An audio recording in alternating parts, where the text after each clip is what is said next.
नमस्सभाभ्यः सभापतिभ्यश्च वो नमः।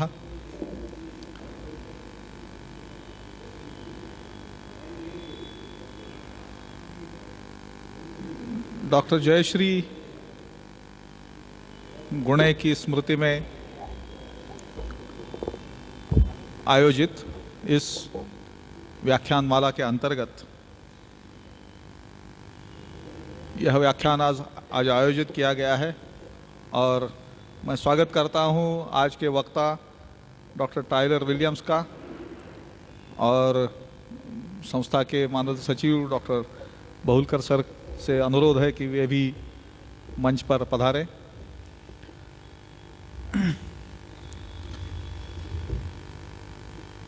हमारे यहाँ हिंदी में शायद कोई भी कार्यक्रम इसके पहले नहीं हुआ है। उसका एक अपवाद है, भंडारकर प्राच्य विद्या संशोधन मंदिर का जब उद्घाटन हुआ था 6 जुलाई 1917 को, तो उस कार्यक्रम में मुनि जिनेविजय जी उपस्थित थे और उनका उस दिन भाषण हुआ था और वो भाषण हिंदी में हुआ था। वो भाषण एनल्स में प्रकाशित भी हुआ है। लेकिन मैं जहाँ तक जानता हूँ पिछले 25 सालों में यहाँ पर कोई भी कार्यक्रम हिंदी में नहीं हुआ है और जिसको मंजूर जी ने भी अनुमोदन दिया कि कोई कार्यक्रम शायद ही हुआ हो उसके पहले। तो ये एक अनूठा मौका है और मैं इस उपलक्ष्य में बहुलकर सर से विनती करूँगा कि कृपया प्रास्ताविक भाषण वे प्रस्तुत करें और उसके पहले आज के वक्ता डॉक्टर टायलर विलियम्स का स्वागत भी करें पुष्प देकर।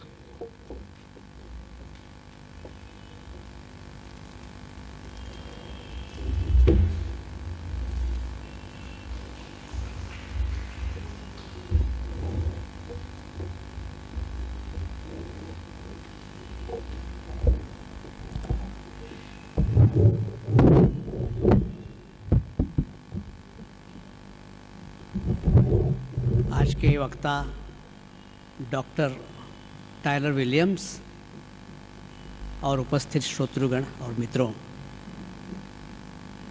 हिंदी में भाषण करने का हम लोगों का अभ्यास भी नहीं है और हमें अवसर भी नहीं है, लेकिन प्रयास कर रहा हूँ। आज यहाँ हम लोगों ने डॉक्टर जयश्री गुणे जी की स्मृति के उपलक्ष्य में प्रोफेसर टायलर विलियम जी का व्याख्यान आयोजित किया है। प्रारंभिक हिंदी लेखन का इतिहास और भक्ति संप्रदाय, इस विषय पर इस अवसर पर आप सब लोगों का मैं स्वागत करता हूं, अभिनंदन करता हूं। डॉक्टर जयश्री गुणे, इन विदुषी के बारे में कुछ मुझे कहना जरूरी है।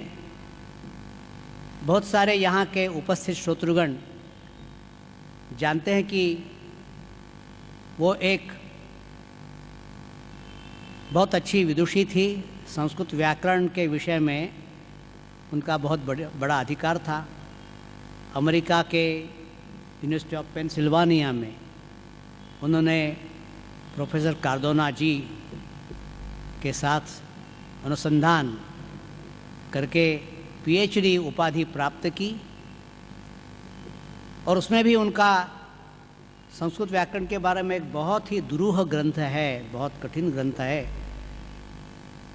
कौंडभट्ट का वैयाकरण सिद्धांत सार, ऐसा कुछ है। उसमें एक विषय पर उन्होंने, एक प्रकरण पर उन्होंने पीएचडी की और उसके बाद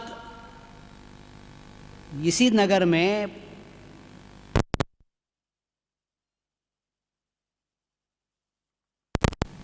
उन्होंने अनुसंधान किया। वहाँ आप जॉइंट जनरल एडिटर थी। उसके साथ साथ संस्कृत में लेखन, भाषण, रचना इस विषय में भी आपका बहुत बड़ा अधिकार था। इस संस्थान से भी समस्या थी और जुड़ी थी। यहाँ भी व्याकरण महाभाष्य दीपिका का यहाँ एक अनुसंधान प्रकल्प चला, उसमें भी आपने सहयोग दिया। उनकी स्मृति में यह व्याख्यान आयोजित किया जा रहा है। यह उस व्याख्यान माला का 8वां पुष्प है। प्रोफेसर टायलर विलियम्स शिकागो विश्वविद्यालय में असिस्टेंट प्रोफेसर है और उन्होंने इसी विषय पर पीएचडी प्राप्त की है। खासकर ब्रजभाषा और प्रारंभिक हिंदी लेखन, इस विषय में आपका बहुत बड़ा अधिकार है। उन्होंने बहुत सारे कुछ ग्रंथ लिखे हैं और शोध निबंध भी प्रकाशित किए हैं। हमें बहुत प्रसन्नता है कि संयोग से आप यहाँ पधारें और हमें आपका व्याख्यान करने का अवसर दिया। आपकी श्रीमती जी मनप्रीत कौर जी, इनका भी मैं स्वागत करता हूँ और आज के वक्ता डॉक्टर विलियम्स को मैं अनुरोध करता हूँ कि आपका भाषण प्रारंभ करें। धन्यवाद।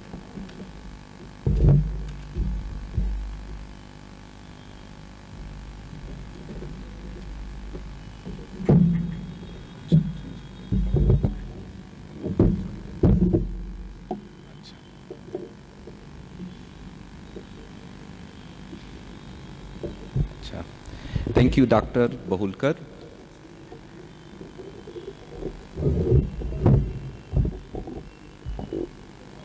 सबसे पहले भंडारकर प्राच्य विद्या संशोधन मंदिर को, प्रोफेसर बहुलकर को और इस संस्थान के स्टाफ को भी धन्यवाद कहना चाहूँगा।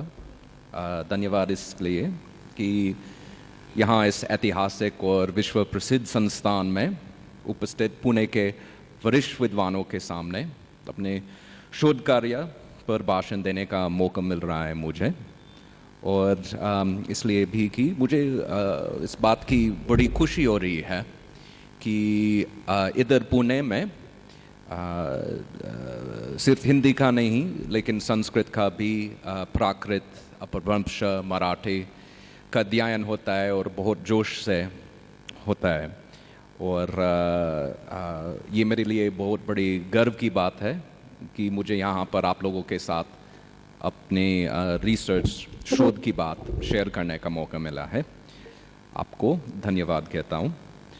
और मैंने उत्तर भारत में, अमेरिका में व यूरोप में कई सारे संग्रहालयों तथा पुस्तकालयों में पांडुलिपियों मतलब मैन्यूस्क्रिप्ट्स का अध्ययन किया है।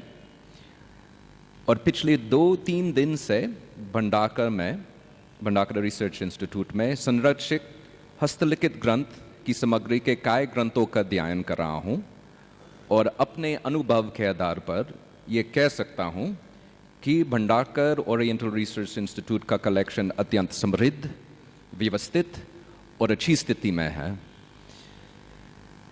और संस्थान के पदाधिकारी वो स्टाफ ने मेरी शोध कार्य में जो पिछले 2 दिन से परसू कर रहा हूँ, इसमें मेरी बहुत बड़ा सहयोग किया है और इसके प्रसंग में मैं फिर से आपका शुक्रिया अदा करना चाहूँगा। शुरू करने से पहले आपसे इसकी माफ़ी भी मांगना चाहूँगा कि अधिकांश बातें हिंदी में करने के बावजूद कुछ बातें अंग्रेज़ी में कहना चाहूँगा, इसलिए कि मैंने 2-3 साल से हिंदी में कोई भाषण नहीं दिया है और हिंदी में शोध की प्रसंग में बात करने की आदत थोड़ी छूट गई है, तो आप ज़रा क्षमा कीजिए। तो मेरे भाषण का मुख्य प्रश्न है यह है कि अगर मध्यकालीन उत्तर भारत के संत कवि, खासकर तथाकथित निर्गुण संत कवि, सचमुच पढ़े लिखे नहीं थे और अगर वे लिखित परंपरा का खंडन करते थे और उनका काव्य सिर्फ मौखिक परंपरा मतलब ओरल ट्रेडिशन का हिस्सा था, और अगर सदियों तक इस साहित्य का कोई लिखित रूप नहीं रहा जैसे अधिकांश विद्वान मानते हैं, तो फिर उनकी कविता मतलब संत कवियों की कविता की हस्तलिखित प्रतियां इतनी बड़ी संख्या में क्यों पाई जाती हैं? उत्तर भारत के मैन्यूस्क्रिप्ट लाइब्रेरीज में भक्ति संत काव्य के ग्रंथों से भरे हुए हैं। वो उत्तर भारत के मैन्यूस्क्रिप्ट लाइब्रेरीज भक्ति संत काव्य के ग्रंथों से भरे हुए हैं। वस्तुतः हिंदी साहित्य के जो सबसे प्राचीन हस्तलिखित ग्रंथ उपलब्ध हैं वो आदिकांश कबीर, रविदास, दादू, नानक जी, हरिदास निरंजनी आदि तथाकथित निर्गुण संत कवियों के कविता की प्रतियां होती हैं। जो भक्ति संप्रदाय इन संतों के विचारधारा और साधना पद्धति को आगे बढ़ाने के लिए उत्पन्न हुए, उनके साधु इन संतों की वाणी की खूब प्रतियां लिखते थे और मौलिक ग्रंथ भी लिखते थे। अगर ये संत सचमुच लिखित धर्म ग्रंथ की प्रधानता और प्रामाणिकता को खारिज करते थे और पोथी पंडित को अपनी लक्ष्य साधकर सो कॉल्ड बुक लर्निंग की ज्ञान मीमांसा मतलब एपिस्टेमोलॉजी को नकारते थे, तो फिर ऐसा कैसे हुआ कि उनके शिष्य और भक्त पुस्तक प्रेमी होते थे, यहाँ तक कि वो धार्मिक पुस्तक की पूजा भी करते थे मध्यकाल में। दरअसल अक्षर था मतलब लिटरेसी, लेखन तथा संत मत की विचारधारा का संबंध अत्यंत जटिल व सूक्ष्म है।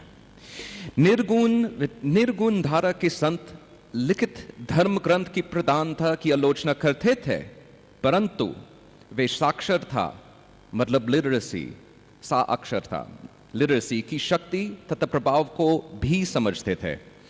इसके परिणाम स्वरूप उन्होंने लेखन पर आधारित ज्ञान मीमांसा व शिक्षण की अत्यंत सूक्ष्म आलोचना की है। उनके शिष्य भी लिखने और पढ़ने का महत्व समझते थे और इसलिए उन्होंने अपने अपने संप्रदाय की परिचय साहित्य, जो हम इंग्लिश में हेजियोग्राफिकल लिटरेचर कहते हैं, उसमें अपने गुरु की वाणी को लिपिबद्ध करने के इतिहास पर काफी बल देते थे। हिंदी साहित्य के क्षेत्र में आदिकांश विद्वान मानते हैं कि मध्यकालीन भक्ति काव्य मौखिक परंपरा का हिस्सा है। वो ये भी मानते हैं कि शुरुआती दौर मतलब 15वीं 16वीं शताब्दी के संत कवि पढ़े लिखे नहीं होते थे ज़्यादा, जैसे कबीर, रविदास, दादू दयाल, नामदेव। वो समझते हैं कि ये संत कवि पोथी पंडित को अपने लक्ष्य साध के ये संत कवि लिखित परंपरा की आलोचना करते थे, और ये सच भी हैं। विशेष रूप से कबीर, रविदास तथा दादू दयाल जैसे निर्गुण संत इस बात पर अपनी टिप्पणी रखते थे कि आप पुस्तक से ज्ञान प्राप्त नहीं कर सकते हैं, जिसकी बात मैं आगे विस्तार से करूंगा। और ज्यादातर 20वीं सदी के ज्यादातर स्कॉलर ये भी मानते थे कि ये संत सिर्फ निरक्षर नहीं थे, लेकिन वो लेखन मतलब राइटिंग के खिलाफ थे, उनका खारिज करते थे। यहाँ तक और ये भी मानते हैं आधुनिक स्कॉलर, आधुनिक विद्वान, कि ऐसी संत कवियों की कविता में साहित्यिकता कम पाई जाती है। यहाँ तक कि बहुत से विद्वान हिंदी के सर्वश्रेष्ठ और सर्वमान्य इतिहासकार रामचंद्र शुक्ल के अनुसरण करते हुए इन संतों को कवि नहीं बल्कि समाज सुधारक समझते हैं। साधु तथा साधारण भक्त,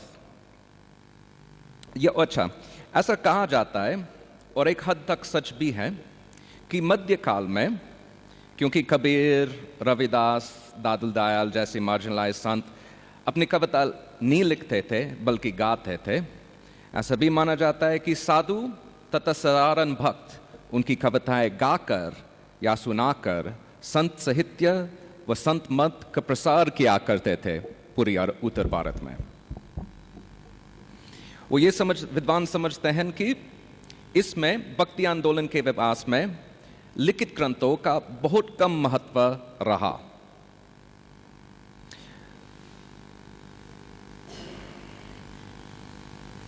लेकिन मैं एक हो सकता है विवादास्पद थियरी या सिद्धांत या हाइपोथेसिस रखना चाहूँगा आपके सामने कि शुरुआती दौर के संत साहित्य में साक्षरता लिटरेसी का झलक दिखता है और कबीर, रविदास और वादू दयाल जैसे संत लिखित परंपरा मतलब रिटन ट्रेडिशन और उससे जुड़ी हुई ज्ञान मीमांसा मतलब एपिस्टेमोलॉजी की बहुत सी सूक्ष्म आलोचना करते हैं और उनकी कविता पर भी साक्षरता मतलब लिटरेसी का प्रभाव झलकता है। एक तरफ हम देखते हैं कि संत कवि ज़्यादातर कहते हैं कि असली ज्ञान पुस्तक से प्राप्त नहीं होता है और प्राप्त हो नहीं सकता है। जैसे कबीर जी कहते हैं कि पोती पढ़ पर जग मुआ पंडित भया न कोय, ढाई अक्षर प्रेम का पढ़े सो पंडित होए। और ये आपको अपने हैंड आउट में मिलेगा। क्या सब लोगों को मिल गया हैंड आउट की प्रति, हैंड आउट की कॉपी? अच्छा, तो सबसे पहले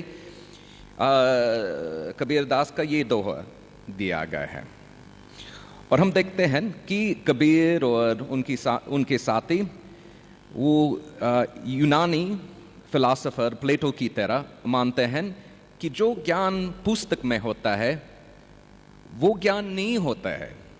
ज्ञान इस अर्थ में नहीं होता है कि जो ज्ञान पुस्तक अपने मन में नहीं पुस्तक में मिलता है, पुस्तक में स्थित होता है, वो सिर्फ नाम में ही ज्ञान है।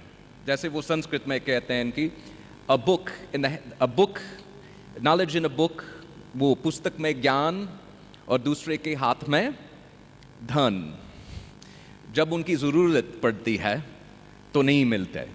Right? The wealth in another's hands and the knowledge in a book. When one needs them, they're not to be found. Similarly, इस तरह कबीर, रविदास ऐसे संत कवि कहते हैं कि जो ज्ञान दिल की पोती में लिखा गया है, वो अक्षर है, वो नित्य है। और इसलिए ये कहते हैं कि उनके लिए ज्ञान का अर्थ है भगवान का स्मरण। ज्ञान का मेन गोल है, साधना का मेन गोल है, उसका लक्ष्य है भगवान का सदा स्मरण। ऑब्वियसली जो बातें किसी पुस्तक में लिखी गई हैं, अगर आप उनको याद ना करें, अगर उनको मेमोराइज ना करें, तो फिर आप कैसे कह सकते हैं कि इस चीज़ को जानता हूँ। जैसे आजकल मेरी स्टूडेंट कहते हैं कि इसको मेमोराइज करने की ज़रूरत नहीं है, जब ऐसे इंफॉर्मेशन ऐसी जानकारी जब उसकी ज़रूरत पड़ेगी तो मैं अपने फ़ोन में उसको खोज कर निकालूंगा। और मैं उनसे पूछता हूँ कि आपके पास फ़ोन नहीं होता तो फिर आप क्या करते हैं?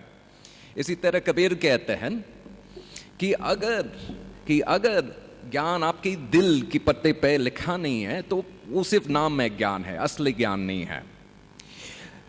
मध्यकालीन संत कवि ये भी कहते हैं, वो विचारक और धार्मिक विमर्श के मटीरियलाइजेशन, उसका मटीरियल रूप और उसके आधार पर पवित्रता की अवधारणा की आलोचना करते हैं।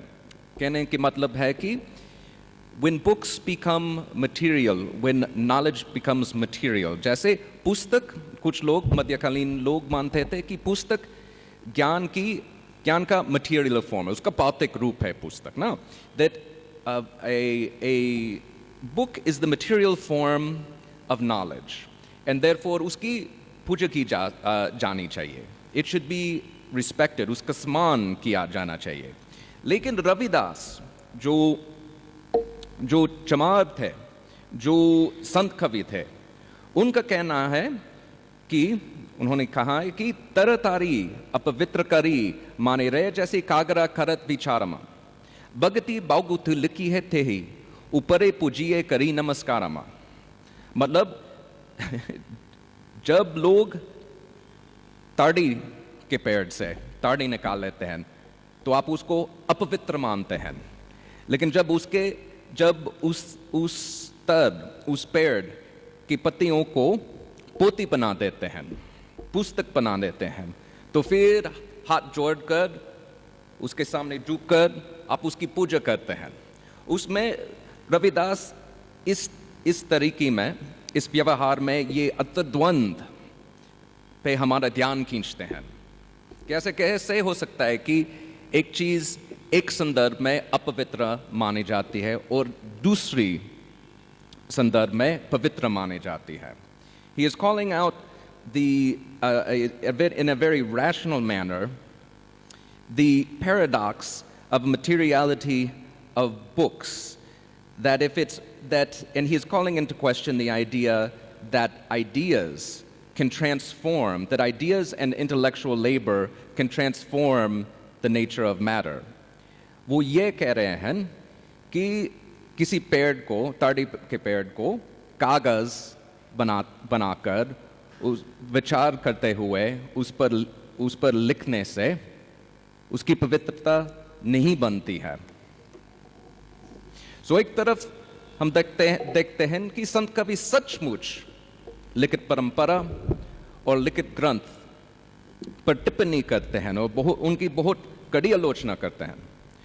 दूसरी तरफ हम ये भी देखते हैं कि ये सेम संत कवि पूरी तरह से साक्षरता, लिटरेसी के जाल से बच नहीं सकते हैं।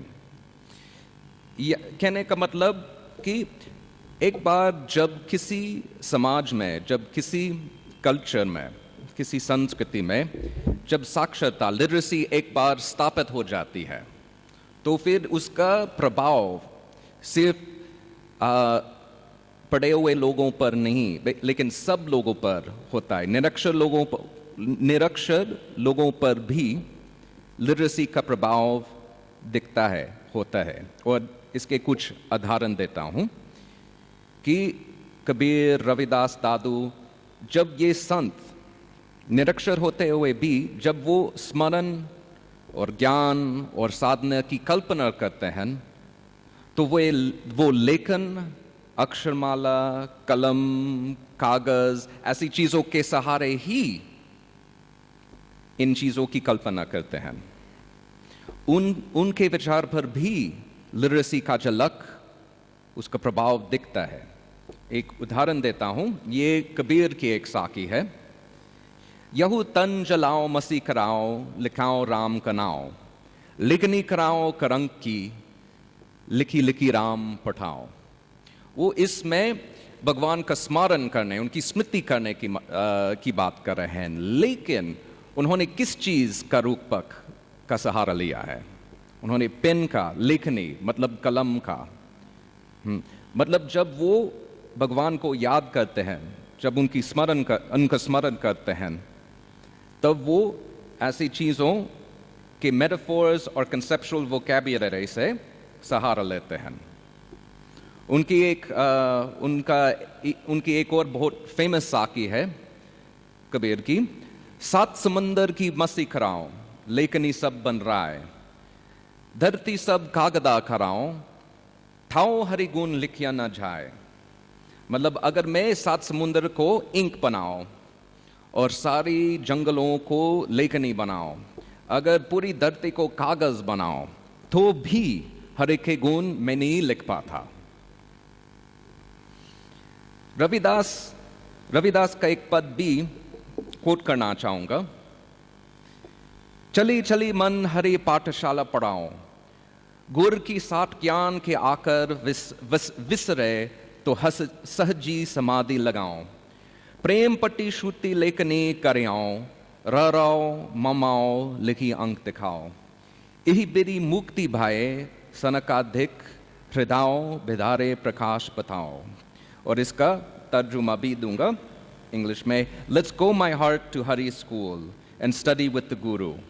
If I forget the letters of gnosis, Gyan, then I will apply myself in the state of intuitive, natural meditation, Sahaj Samadhi. I shall make love my writing board and heart and heard wisdom, matlab Shruti, my stylus, my pen. Writing Ra and Ma, I shall show those letters or those marks, those Ankh.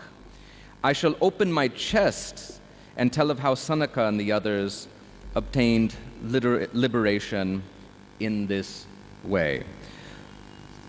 So Ravidas, निरक्षर, अशिक्षित होते हुए भी जब वो भगवान को याद करने की, धर्म साधना करने की बात करते हैं, तो वो किसकी बात करते हैं? पाठशाला जाने की, लिखने की, पढ़ने की। तो मतलब यह है कि जब वो भगवान की पूजा करने की कल्पना करते हैं, तो वो लिटरेसी की कल्पना से बच नहीं सकते। ना उनके बाद, ऐसे संत कवियों के बाद, उनके नाम में जो धर्म संप्रदाय शुरू हुए थे, उत्पन्न हुए थे, वो उनके ज़्यादातर साधु, ज़्यादातर भक्त पुस्तक प्रेमी होते थे। प्राचीन संत कवि भले ही निरक्षर थे, परंतु उनके साथी, उनके शिष्य तातो उनके अनुयायी खूब लिखते थे और लिखित ग्रंथों की पवित्रता में भी विश्वास रखते थे। आज भी अगर आप कबीर पंथ, दादू पंथ या निरंजनी संप्रदाय के मंदिर या मठ में जाएं, तो आप देखेंगे कि इन संप्रदायों के भक्त अपने गुरु की वाणी की प्रतियों का आदर करते हैं, पूजा करते हैं। कहीं कहीं पर उनकी वो वाणी की, गुरु की वाणी की लिखित प्रति को लेकर बड़े लंबे रिचुअल्स भी होते हैं। इसके कारण क्या हो सकते हैं? तो पहली बात यह है कि ऐसे संप्रदाय के साधु, कबीर पंथ के साधु, दादू पंथ के साधु, निरंजनी संप्रदाय के साधु, नानक पंथ के साधु गुरु की वाणी को लिपिबद्ध करते थे और उनकी वाणी को लिपिबद्ध करने पर बहुत बल देते थे। उसके कुछ उदाहरण थोड़ी देर में दूंगा। और जब ये संप्रदाय परिचय साहित्य लिखते थे, परिचय साहित्य मतलब हेगियोग्राफीज, संत के बारे में जो कथाएं सुनाते हैं और लिखते हैं, जब वो ऐसे परिचय साहित्य लिखते थे जिसमें वो गुरु की वाणी को लिपिबद्ध करने की प्रक्रिया, जब वो ऐसा अपने गुरु के बारे में परिचय साहित्य लिखते थे, तो वो इस पर बल देते थे, इस पर ध्यान देते थे कि गुरु के शिष्य अपने गुरु की वाणी को लिपिबद्ध कैसे करते थे, कब करते थे, क्यों करते थे, इस प्रक्रिया का पूरा वर्णन करते हैं। तो इनफैक्ट ऐसे परिचय साहित्य पढ़ने से हमको हिंदी लेखन का पुराना इतिहास पर और इतिहास को लेकर बहुत सारी नई बातें सीख सकते हैं। मैं दादू पंथ का उदाहरण देना चाहूँगा। दादू दयाल राजस्थान के संत कवि थे, निर्गुण धारके थे, कबीर को अपने गुरु मानते थे। उनकी जीवन समाधि हुई थी 1604 में। Now, दादू पंथ के एक कवि जन गोपाल ने दादू दयाल की परिचय लिखी है, जिसका नाम है दादू जन्म लीला। जन गोपाल ने दादू जन्म लीला 1620 में लिखा और वो छंदबद्ध परिचय साहित्य है। It's a metrical, poetic story of the life of दादू दयाल।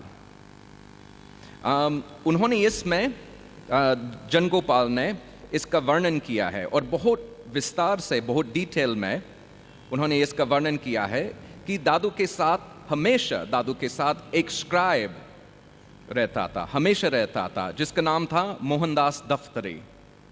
ठीक है, उसके नाम से ही पता चलता है कि वो स्क्राइब था। दफ्तरी मतलब जो दफ्तर रखता है, दफ्तर मतलब नोटबुक। ठीक है, और ये मोहनदास दफ्तरी जो थे वो हमेशा दादू दयाल के साथ रहते थे और उनकी वाणी लिखते थे। उनका काम था गुरु की वाणी लिखना।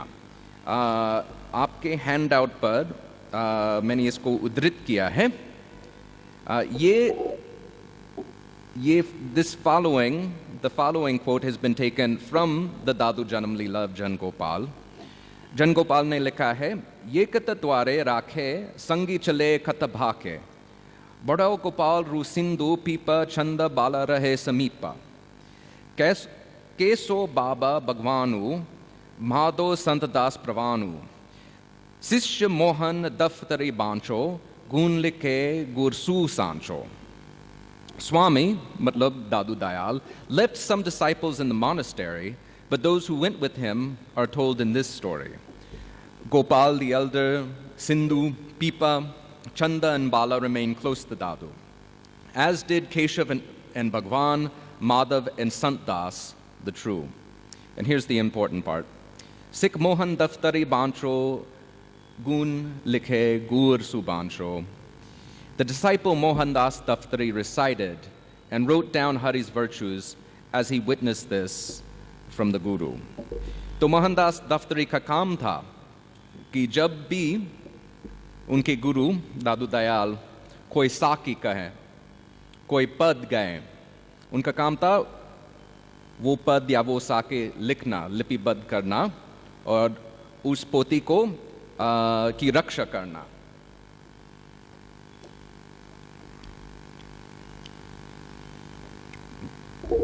दादू दयाल के जीवन समाधि के बाद उनके शिष्यों ने उनकी वाणी को व्यवस्थित करके उसको ग्रंथ के रूप में लिखित रूप दिया।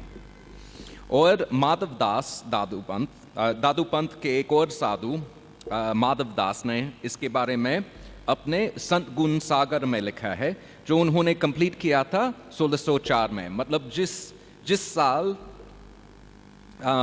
साल दादू दयाल ने जीवन समाधि ली, उसी साल माधव दास दादू पंथी ने उनकी वाणी को व्यवस्थित करने और लिपिबद्ध करने का इतिहास लिखा। उन्होंने लिखा है, दादू गुरु निज आयासु पावत रजब मोहन श्री जगन्नाथ साकिहु शोध अनुक्रम राकत तालरु राग गरीब ही साथ अंग सेंथी साकी लिखी सब राग 27 शब्द ही गाता यों करी संत लिखी गुरु वाणिजू स्थान रुस्तान भय विख्याता। Receiving orders from the Guru Dadu himself, Rajab, Mohan and Sri Jagannath, जो दादू पंथ के वरिष्ठ साधु थे, revised the sakis and put them in order, and did the same for the tals and the rags together with Garib Das. All the sakis were written down in 37 chapters, and the devotional songs in 27 ragas. In this way, the Sant inscribed the Gauravani, and it became famous everywhere.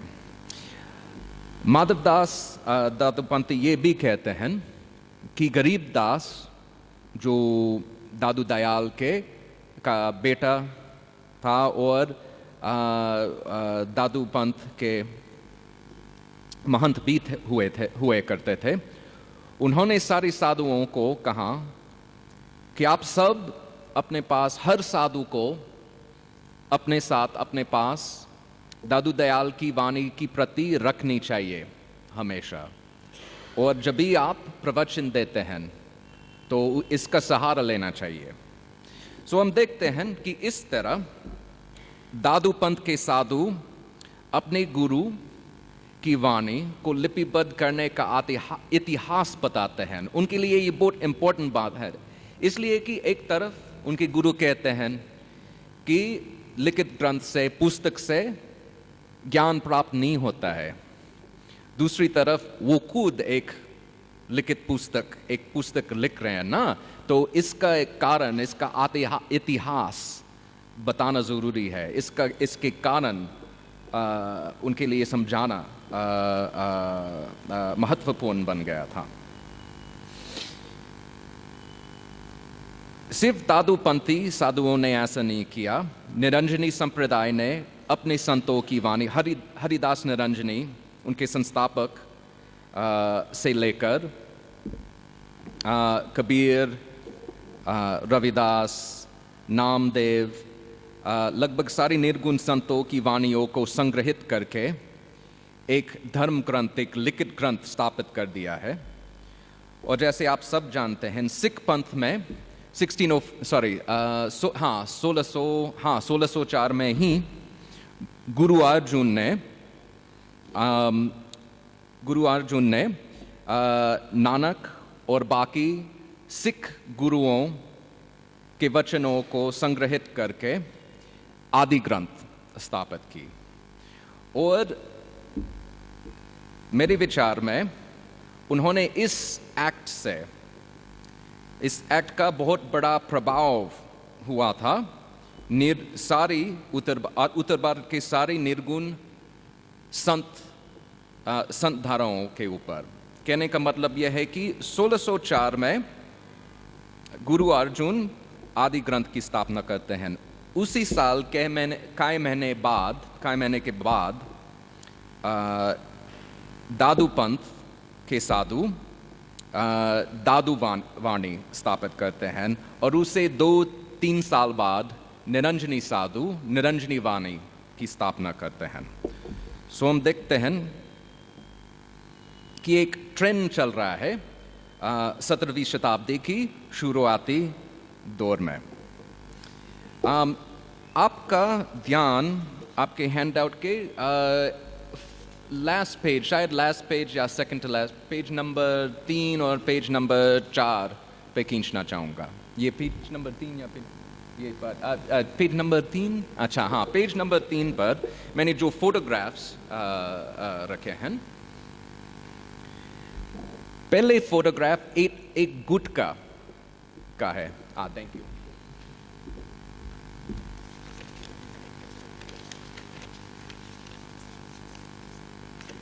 तो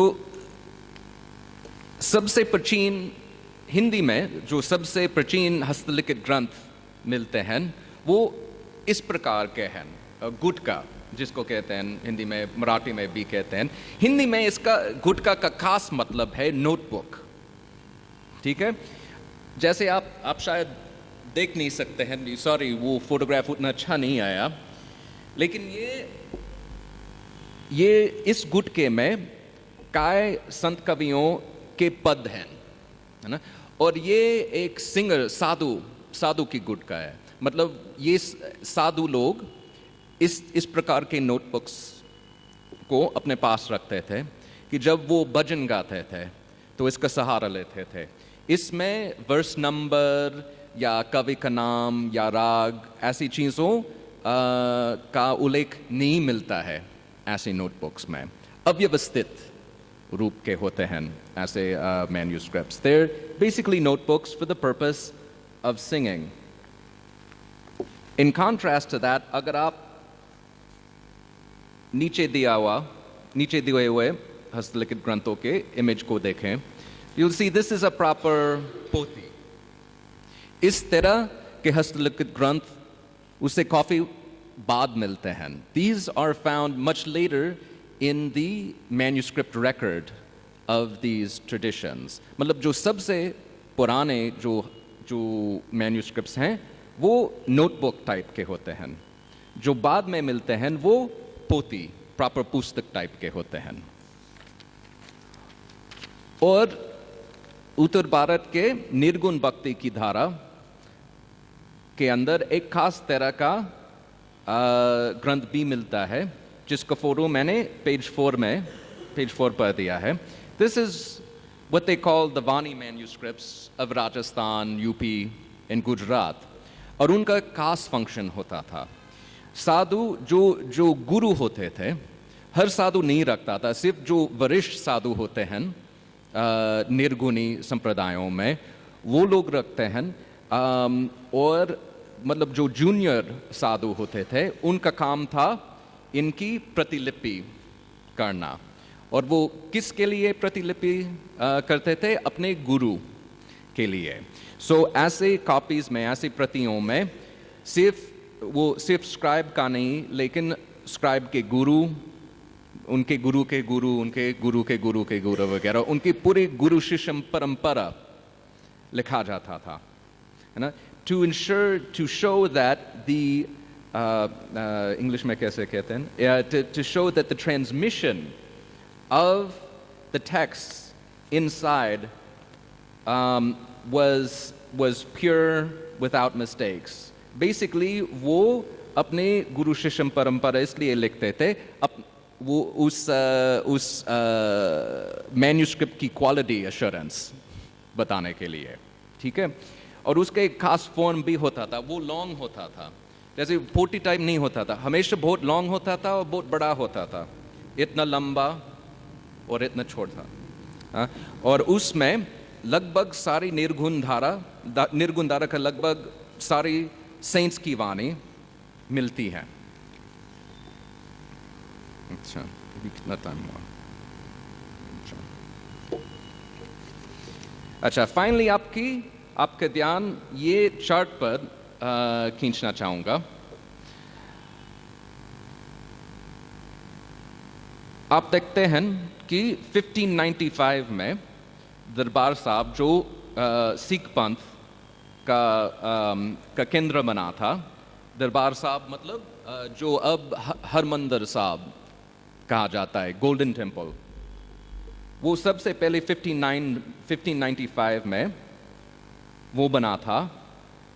और वो एक दरगाह, एक राज दरबार के रूप में बना गया।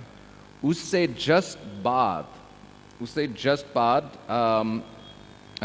1604 में गुरु अर्जुन, सिख पंथ के गुरु अर्जुन ने आदि ग्रंथ को स्थापित किया था। अब एक धार्मिक ग्रंथ, एक कैनोनिकल वर्क के रूप में उसको स्थापित किया था। उसके जस्ट बाद मतलब 1604 के अंत में, sorry it's not noted here, Garibdas ने दादू वाणी को अपने संप्रदाय के धर्म ग्रंथ के रूप में स्थापित कर दिया है। उसके बाद 1627 में एक और दादूपंथी साधु गोपाल दास ने एक और संग्रह, निर्गुण काव्य संग्रह स्थापित कर दिया था, जिसको उन्होंने सर्वंगी कहा। सर्वंगी मतलब in which there are all aspects are covered, all thematic aspects. अंग को थीम को अंग कहते हैं, सो सर्वंगे, जिसमें हर थीम की चर्चा हुई है। एंड देन फाइनली 1636 में पंचवाणी मैन्यूस्क्रिप्ट्स की कॉपिंग शुरू हुई थी। एंड इन द पंचवाणी आपको सिर्फ दादू दयाल का नहीं बल्कि हरिदास, नामदेव, कबीर और रविदास की वाणी भी मिलती हैं। और फिर उसके बाद निरंजनी साधुओं ने निरंजनी वाणी को स्थापित किया था, लेकिन उसकी जो सबसे प्राचीन कॉपीज मिलती हैं वो 1690s की हैं। कहने का मतलब यह है कि यद्यपि निर्गुण संत कवि राइटिंग से, लिटरेसी से सस्पिशियस होते थे, सस्पिशन रखते, उससे थोड़ा 2 कदम दूर रहते थे। हालांकि उन्होंने राइटिंग और रिटन नॉलेज की आलोचना करते थे और बहुत कड़ी आलोचना भी करते थे, फिर भी उनके शिष्य लेखन, राइटिंग और लिटरेसी का महत्व समझकर लिटरेसी और राइटिंग पर बहुत महत्व देते थे और ऐसे निर्गुण संतों की वाणियों को संग्रहित करके उनकी वाणियों को एक धर्म ग्रंथ, एक पुस्तक के रूप में ही स्थापित करने का प्रयास किया था 17वीं शताब्दी के पूर्वार्ध में। Now, इसमें obviously एक अंतर्द्वंद ही दिखता है। There you have a paradox here. You have a contradiction of some sort that on one hand it appears that the Nirgun saints are suspicious of the power of writing. On the other hand, you see that they cannot escape it as an epistemic means to an ontological end. They cannot escape the power of writing and literacy, either in a social sense, in that their own disciples and devotees use writing to spread their message, nor can they escape it in the sense of imagination.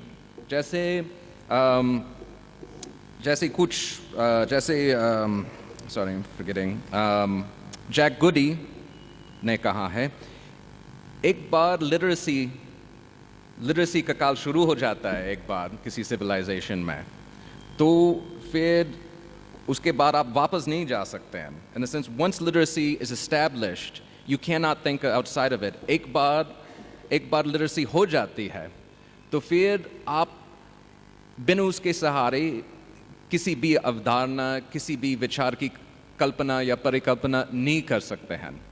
और इसका प्रभाव, literacy का प्रभाव सिर्फ शिक्षित लोगों पर नहीं, लेकिन निरक्षर लोगों के विचार और उनके इमेजिनेशन पर भी पड़ता है. And that's something we see in the case of the Nirgun Bhakti saints, as well as the social history of their followers. I think I'll actually stop here, and मैं फिर से आप लोगों, मतलब आप सबका शुक्रिया अदा करना चाहूँगा सुनने के लिए, और आपके मन में जो भी विचार, जो भी प्रश्न पैदा हुए सुनते हुए, उसका सुनना चाहूँगा, और अपने क्षमता के अनुसार हिंदी में या अंग्रेज़ी में उसका जवाब भी देने का पूरा प्रयास करूँगा. Thank you very much.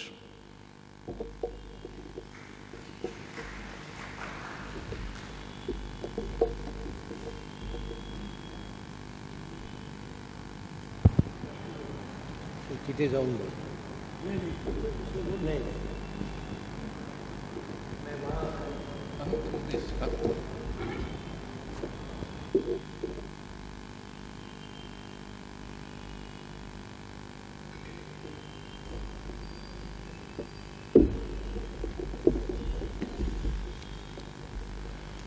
Professor Williams, पहले मैं आपको बधाई देना चाहता हूं कि आपने बहुत अच्छी हिंदी में अपने विचार प्रस्तुत किए.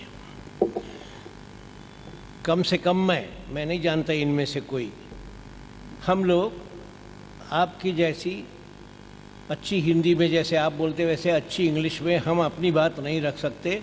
हमारी बात आप हिंदी में बहुत अच्छी तरह से रखने में कामयाब हुए हैं, तो बधाई देता हूँ. आपने बहुत अच्छी तरह से निर्गुण भक्ति धारा का विश्लेषण किया. आपके बोल में संत मत ये शब्द नहीं आया, जो कि हिंदी के विद्वान बार बार इस जो आपने सारी बातें बताई उसके लिए हिंदी के विद्वान संत मत शब्द का प्रयोग करते हैं. आपके बोलने में ये शब्द नहीं आया. क्यों नहीं आया मैं नहीं जानता, लेकिन संत मत केवल शब्द नहीं है. संत मत इस प्रणाली की जो विचारधारा है, जो अंत में आपने कहा कि इसमें आपको एक विरोधाभास दिखाई देता है. आप ही के परिचय में जो शुरू में आपने कबीर का दोहा दिया है, साखी दी है, पोथी पढ़ी पढ़ी जगमुआ पंडित बयान कोय, ढाई आछर पीव का पंडित, ढाई आछर पीव का या प्रेम का पढ़े सो पंडित हो. इसमें आपकी शंका का उत्तर है. वो उत्तर ये है कि पोथी का महत्व नहीं है, पोथी पढ़ सुनाने वालों का महत्व नहीं है, या पोथी पर बहुत विश्वास करने वालों का महत्व नहीं है. पोथी से अधिक प्रेम का महत्व है. ढाई आक्षर ये लिखा है उसमें, प्रेम में ढाई अक्षर है. प्रेम से जो व्यवहार करता है या बोलता है उसका महत्व ये कहना है. आपने जो ये निष्कर्ष, जिस निष्कर्ष पर आप आए हैं कि इनके बाद इन पोथी के खिलाफ बोलने वालों के बाद जो परंपरा आई, उन्होंने अपनी गुरु की वाणी को लिखित रूप में उसको आकार देकर फिर पोथी की ओर गए, ऐसा नहीं है. संतमत का सबसे बड़ा जो विशेष है, उसकी सिफत है, वो है गुरु प्रेम, गुरु भक्ति. गुरु का वाक्य प्रमाण है, इसलिए ये सारी गुरुवाणी लिखी गई है. आपने इसके साथ ग्रंथ साहिब को भी जोड़ा है. ये सही है कि ग्रंथ साहिब गुरुवाणी का संकलन है, और वो निर्गुण से इसलिए संबंधित है कि सिख निर्गुण मतवाद में विश्वास करते हैं. मैं आपको एक और बात के लिए बधाई देता हूँ जो हिंदी विद्वान अक्सर नहीं करते. वो ये है कि निर्गुण परंपरा जो हिंदी पहले नाथ पंथ से आरंभ हुई है, नाथ पंथियों ने निर्गुण परंपरा का आरंभ किया और सगुण की पूजा के साथ जो कर्मकांड था उसको एक तरह से समाज में उसका जो अधिक प्रचलन था, उसे समाज को बचाने के लिए उन्होंने निर्गुण धारा में ये बताया कि ईश्वर अगर पत्थर में है तो पत्थर के बाहर भी ईश्वर ही है, ये बताना था। यही मैं सारी बहुत तफसील में नहीं आता, आपके साथ बात करूंगा तो मैं आपको लिखित रूप में इसके प्रमाण दूंगा। ग्रंथ साहिब की रचना 1604 में पूरी हुई, 5वें गुरु अर्जुन देव ने वो की। लेकिन इसके पहले संत नामदेव जिनका आपने 2 बार उल्लेख किया, केवल वो उल्लेख पर्याप्त नहीं है, क्योंकि ये आपको जानना चाहिए कि कबीर से लगभग 100 वर्ष पहले 1270 से 1350 तक संत नामदेव का जीवन काल है, 80 वर्ष का, और वो महाराष्ट्र में काफ़ी कार्य कर चुके हैं। इसके प्रमाण यहाँ हस्तलेखों में उपलब्ध है। वो भी छोड़ दीजिए, लेकिन उसके बाद में वो पंजाब में गए, कम से कम 20 साल रहे, ऐसी एक धारणा है। मैं तो उससे ज़्यादा रहे ऐसा मानता हूँ। लेकिन नामदेव कबीर और नानक से पूर्व हुए हैं। नाथ पंथ का जो संबंध हम सिखों से और निर्गुण कवियों से जोड़ते हैं, उसके बीच में नामदेव है। उनके काल से ये पता चलता है कि नाथ पंथ को और निर्गुण मतधारा को उन्होंने इन आगे आने वाली जो जितनी पंथ और धाराएं हैं उनके साथ जोड़ दिया। अब इसमें सबसे बड़ी बात यह है कि नामदेव की हिंदी कविता उपलब्ध है। आपने सर्वंगी का उल्लेख किया, मैंने सर्वंगी का पूरा हस्तलेख देखा है। सर्वंगी बहुत बात की रचना है, वो निरंजनी संप्रदाय की। आपने उसमें ये जो एक चित्र बनाया है उसमें ये दिखाया है, निरंजनी आपने बीच में रखा है, दादू थोड़ा सा आप काल की दृष्टि से उल्टा सीधा कर गए हैं। सिख पहले और निरंजनी बाद में, ऐसा नहीं है। निरंजनी और दादू पहले है और बाद में निरंजनी आखिर के काल में, इधर बहुत 17वीं के 18वीं सदी के लगभग निरंजनी आती है। मैं आपको ये बताना चाहूँगा, बहुत अच्छी तरह से आपने विश्लेषण किया, लेकिन रामानंद का आपने उल्लेख नहीं किया। ये सारे जो निर्गुण कवि है उनका रामानंद से संबंध जोड़ा जाता है, लेकिन रामानंद की एक भी रचना उपलब्ध नहीं है। जो गुरु ग्रंथ में है वह निर्गुण धारा की नहीं है। जयदेव की भी यही स्थिति है। सबसे ज़्यादा गुरु ग्रंथ साहब में जो वचन है, दोहे हैं, साखिया है, वो कबीर की है और उसके बाद नामदेव की है। फिर भी नामदेव की एक और विशेषता ये है, उसको आप ज़रा जान लीजिए। गुरु ग्रंथ साहब के लगभग 1350 पृष्ठ हैं, उसमें 18 जगह नामदेव के वचन आते हैं और उनको सिख भाई मुख बानी कहते हैं। मुख बानी का अर्थ मुख की बानी नहीं है, मुख्य वाणी मैं लेता हूँ और लेना चाहिए। असल में सारी मुखबानी ही है। नामदेव की मुखबानी कहने का मतलब क्या है? और ये शब्द आपको मैं सिख साधनों से बता सकता हूँ कि लगभग 1600 से वो बार बार भगत नामदेव की मुखबानी कहते हैं। मुखबानी का अर्थ है मुख्य वाणी, ऐसा लेना चाहिए कम से कम शोधकर्ताओं को। ये अगर लेते हैं आप तो फिर ज्ञानेश्वर, जिनका काल है 1275 से 1296, उसी काल के उससे पहले थोड़े से नामदेव है 1270 से 1350। उस काल के अनेक मराठी कवि हैं जिनकी हिंदी कविता उपलब्ध है, इसके हस्तलेख प्रकाशित है। ये सारा आपने देखने के बाद आपको लगेगा कि निर्गुण पंथ का या निर्गुण धारा का या फिर नाथ संप्रदाय से प्रभावित धारा का पहला आविष्कार महाराष्ट्र में हुआ है। इसका सबसे बड़ा प्रमाण है ज्ञानेश्वरी। ज्ञानेश्वरी एक तरफ भगवत गीता की टीका है और दूसरी तरफ ज्ञानेश्वरी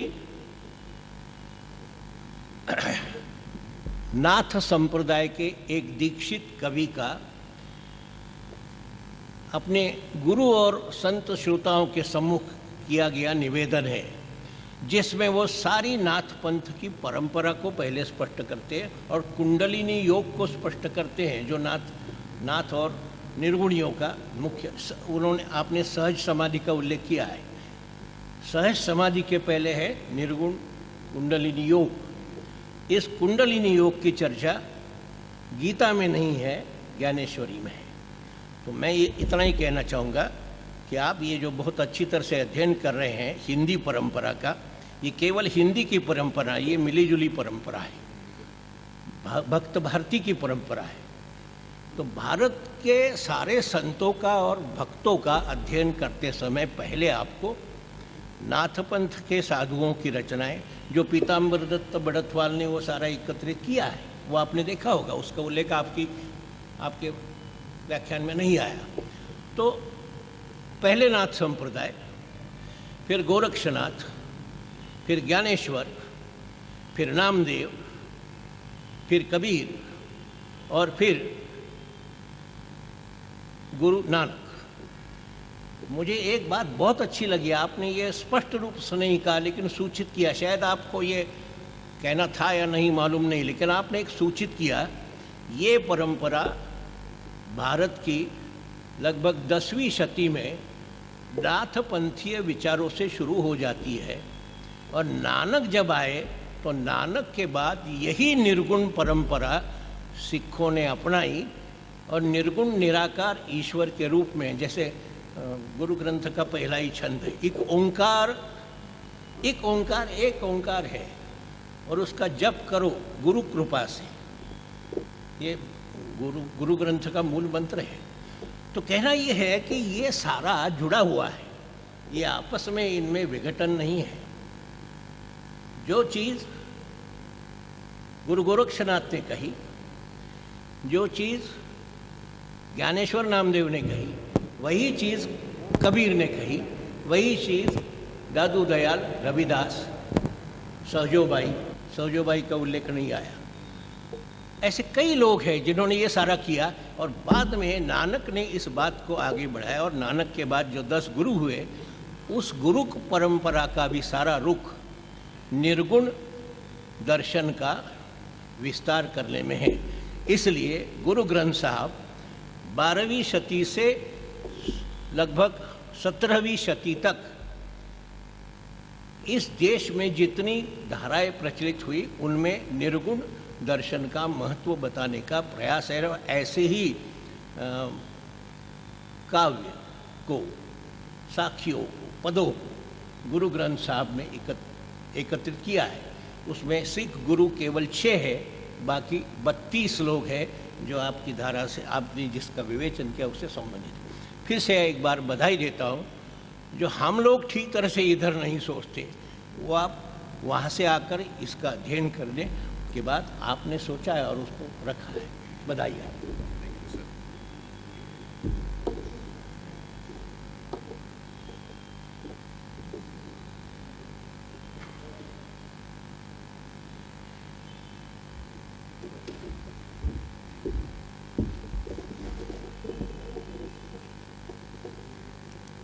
हाँ, अच्छा, आपको सबसे पहले आपको वो धन्यवाद कहना चाहूँगा कि आपकी बात बहुत ही अच्छी लगी और उसको मतलब मुझे उसे सीखने को बहुत मिलेगा मुझे।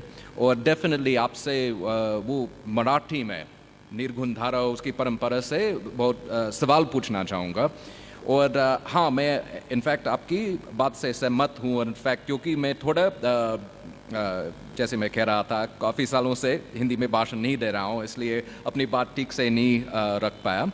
पर हाँ, आपकी बात बिल्कुल सही है कि वो कबीर, और सिर्फ कबीर नहीं, निर्गुण धारा के लगभग सब संत कवि प्रेम पर, अनुभव, प्रेम के अनुभव पर महत्व देते हैं। आप बिल्कुल ठीक कह रहे हैं कि एक्चुअली इसमें अंतर्द्वंद ही नहीं, मतलब वो नहीं मिलता, क्योंकि जैसे आप कह रहे हैं, उनके लिए, संत कवि के लिए गुरु सेवा सबसे मुख्य साधन है। और जब दादू पंथ और निरंजनी संप्रदाय के साधु वो अपनी गुरु की वाणी लिखने की बात करते हैं, ऐसे परिचय से में है, तो वो कहते हैं कि ये सेवा है, ये गुरु सेवा है ना, कि इसमें अंतर्द्वंद कहीं नहीं है, कि जब हम अपने गुरु की बात को लिखते हैं और फिर पुस्तक में लिखकर लोगों को दे देते हैं, तो हम अपने गुरु के विचार के खिलाफ नहीं कर रहे हैं, हम अपने गुरु की वाणी को संरक्षित कर रहे हैं ताकि हम उनकी बात भविष्य में सुनते रहें। हाँ, आपकी बात से पूरी तरह से सहमत हूँ। और हाँ, आपने बिल्कुल ठीक कहा कि निर्गुण विचारधारा नाथपंथ से शुरू होती है और मराठी के संत मत, आपने बिल्कुल ठीक कहा। मैंने शुरुआत में संत मत का उल्लेख किया, लेकिन मैंने उसका विश्लेषण नहीं किया, जो मेरी भाषण की कमी है। बिल्कुल सही बात है कि संत मत एक खास चीज़ है और वो सगुण धारा से अलग है और वो 12वीं-13वीं शताब्दी में ही उसका आरंभ होता है। और मेरी थीसिस में ये एक क्या कहते हैं, एक कमज़ोरी है कि अब तक मैं उत्तर भारत में हिंदी भाषा में निर्गुण धारा का साहित्य मराठी में निर्गुण परक के साहित्य से पूरी तरह से जोड़ नहीं पा रहा हूँ। उसके लिए मराठी सीखनी पड़ेगी, जो आई होप मंजुल साहब और पुष्कर साहब और आपका मेरे सहारा करेंगे इसमें। वो मराठी परंपरा के बारे में और सीखना चाहता हूँ। मैंने नामदेव की हिंदी कविताएं पढ़ी हैं और जैसे आप कह रहे हैं, वो कबीर से 100 साल 200 साल पहले हुए करते थे और कबीर उनका लेख भी करते हैं। तो डेफिनेटली आपकी बात से बिल्कुल सहमत हूँ कि ये विचारधारा मतलब महाराष्ट्र के अंदर शुरू होती है और नाथपंथ से और ज्ञानेश्वर से शुरू होती है, डेफिनेटली। और ये एक्चुअली निरंजनी संप्रदाय का उद्भव और विकास कैसे हुआ, डेफिनेटली आपसे इसके बारे में पूछना चाहूँगा मैं। एक्चुअली ये विवादास्पद बात है, मतलब कुछ विद्वान मानते हैं कि निरंजनी संप्रदाय की शुरुआत हुई थी बंगाल और उड़ीसा में। कुछ लोग मानते हैं कि उसकी शुरुआत हरिदास निरंजनी से हुई थी 16वीं शताब्दी के उत्तरार्ध में। जहाँ तक मुझे मालूम है, जो निरंजनी संत साधु राजस्थान में मिलते हैं, वो मानते हैं कि हरिदास निरंजनी ने निरंजनी संप्रदाय स्थापित की है। उनका मत 10 नामी सेक्ट के निरंजनी साधुओं के मत से अलग है। हो सकता है इसकी 2 अलग अलग शाखाएं हैं, हो सकता है ये शुरुआत से ही अलग अलग थे या बाद में अलग हो गई। मैं एक्चुअली इसके बारे में और जानना चाहता हूँ।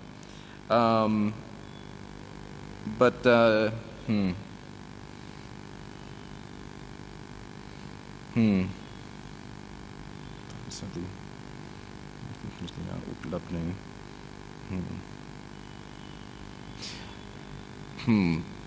आई थिंक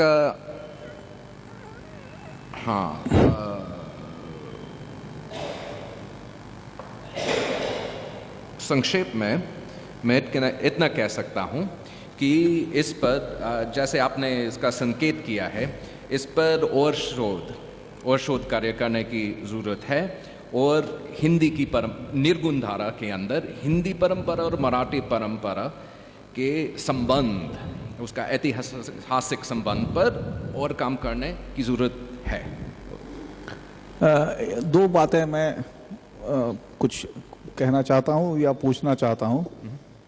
एक तो यह है कि जैसा हमारी मतलब पांडुलिपियों के बारे में हमारा जो अनुभव है, वो ये कहता है कि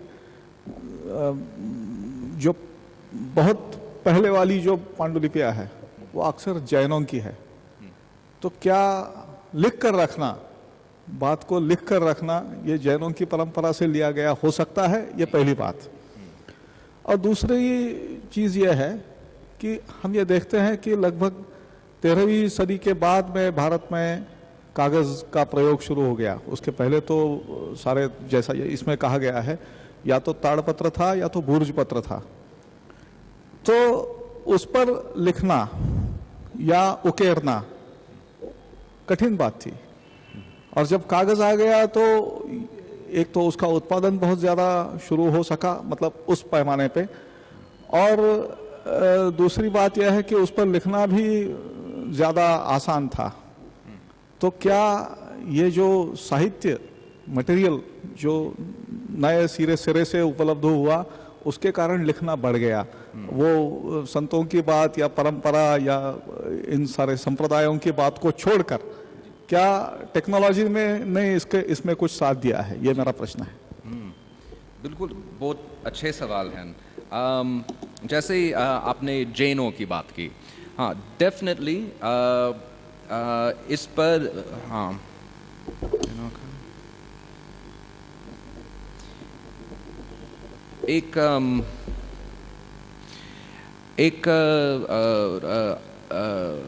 हंगरी के एक विद्वान इमरे बंगा ने एक बहुत दिलचस्प बात की है।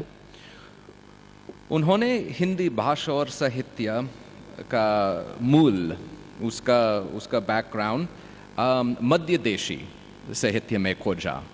उन्होंने काफ़ी कुछ सामग्री भी मिली जो जैन साहित्यकारों ने रचाई थी।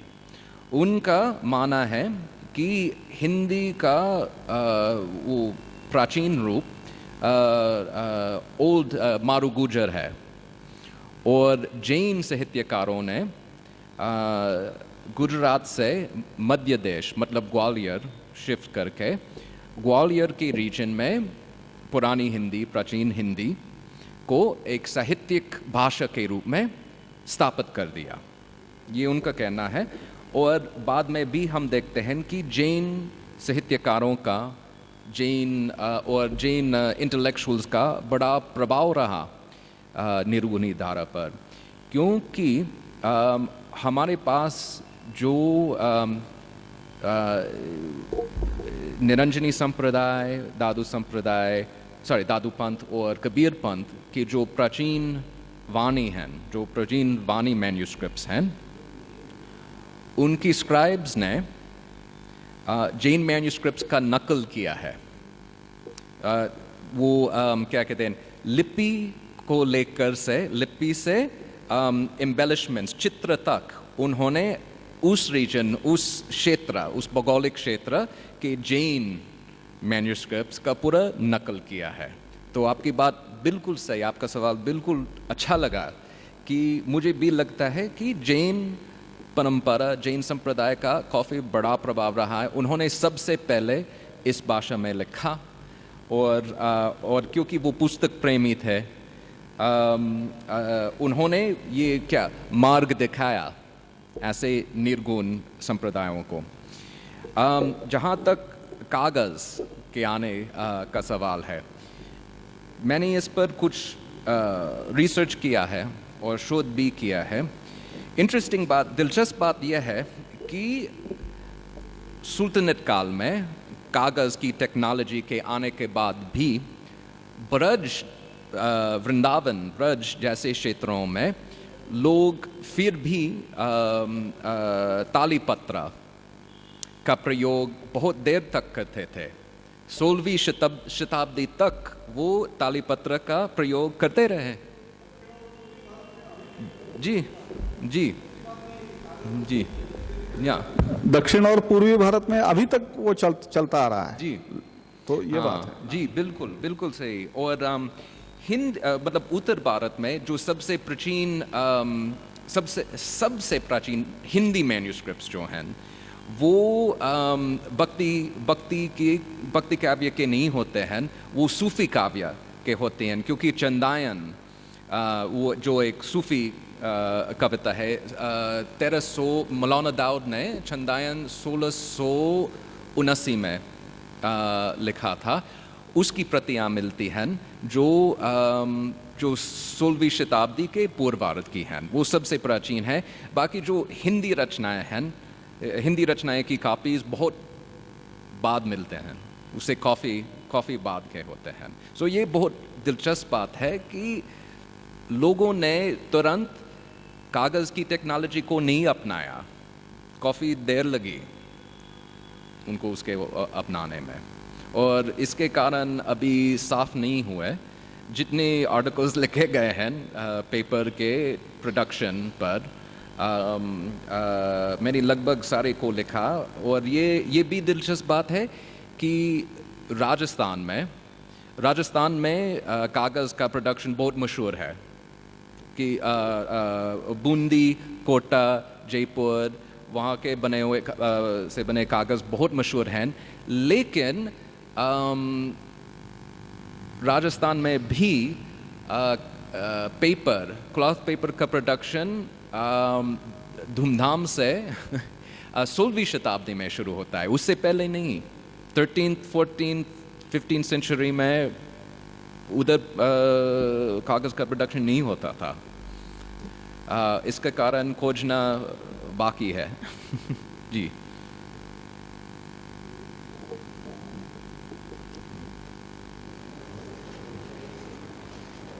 ओके, ठीक है, थैंक यू सर।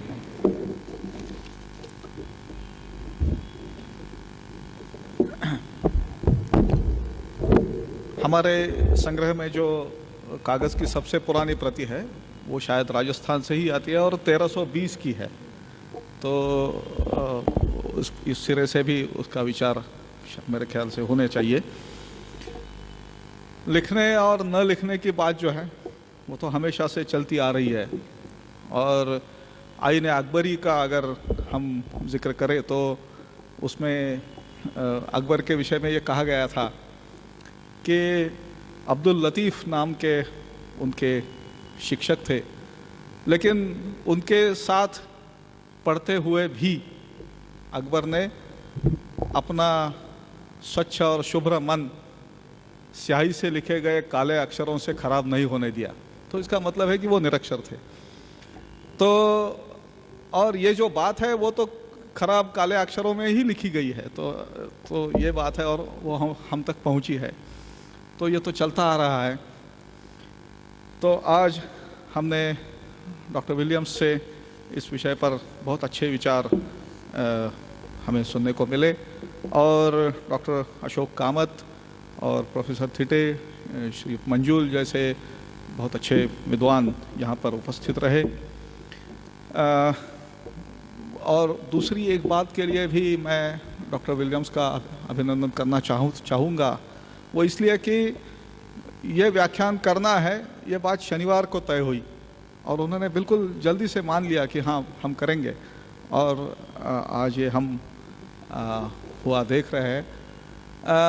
जितना उसको अखबारों ने प्रकाशित करना चाहिए उतना वो कर नहीं पाए क्योंकि उतना समय हमारे पास नहीं था, लेकिन फिर भी एक वृत्तपत्र ने रविवार में को ये छपा था कि उसमें ये छपा था कि ऐसा लेक्चर होने जा रहा है, तो इसलिए हम उनके भी आभारी हैं। और ऐसे हमारे कार्यक्रमों का सीधा प्रसारण जो है वो वेबिनार के तौर पर ठाणे की प्राच्य विद्या अभ्यास संस्था की मदद से किया जाता है, तो उसके डॉक्टर विजय बेडेकर और उनके साथियों का भी हम आभार व्यक्त करते हैं। और फिर आप जो सभी इतनी संख्या में यहाँ पर उपस्थित रहे और बड़ी अच्छी चर्चा भी इस विषय पर हुई और मेरे ख्याल से वो आगे भी चलेगी, तो इसके लिए आप सभी का भी मैं धन्यवाद करता हूँ और यह कार्यक्रम यहीं पर समाप्त होता है, ऐसी घोषणा करता हूँ। धन्यवाद।